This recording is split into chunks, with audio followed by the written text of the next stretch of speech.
সরকার নতুন করে প্রায় ৬,০০০ কোটি টাকার এলএনজি তরলীকৃত প্রাকৃতিক গ্যাস কিনছে। ২০২৫-২৬ অর্থ বছরে দীর্ঘমেয়াদী ৩টি নতুন চুক্তির আওতায় ১৫ কার্গো এলএনজি আমদানি করা হবে। মোট ব্যয় ধরা হয়েছে ৫,৯৭৩ কোটি ৬০ লাখ টাকা। এই চুক্তির অংশীদার দেশগুলো হলো কাতার ট্রেডিং এলএলসি, ওমানের ওকিও ট্রেডিং এবং মার্কিন প্রতিষ্ঠান এক্সিলারেট এনার্জি। চলতি অর্থ বছরে সব মিলিয়ে ১১৫ কার্গো এলএনজি আসবে দেশে। এর মধ্যে ৮২ কার্গো আসবে দীর্ঘমেয়াদী চুক্তিতে আর ৩৩ কার্গো আসবে স্পট মার্কেট থেকে। সব মিলিয়ে এ খাতে ব্যয় ধরা হয়েছে ৫৫,০৩২ কোটি টাকারও বেশি।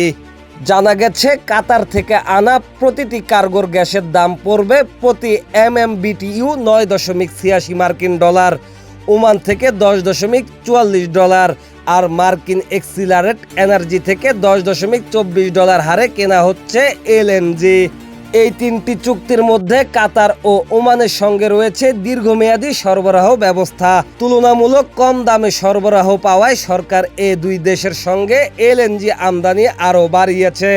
মার্কিন কোম্পানি এক্সিলারেট এনার্জির সঙ্গে চুক্তিটি হয়েছে ২০২৩ সালের ২৩ নভেম্বর, যা বিশেষ বিধানের আওতায় করা হয়েছে। বর্তমান সরকার ক্ষমতা গ্রহণের পরও আইনগত বাধ্যবাধকতার কারণে এই চুক্তি বাতিল করা হয়নি। জ্বালানি খাতের সংশ্লিষ্টরা বলছেন, দেশের গ্যাস ঘাটতি পূরণ ও বিদ্যুৎ উৎপাদন সচল রাখতে এলএনজি আমদানির এ ধারা অব্যাহত থাকবে।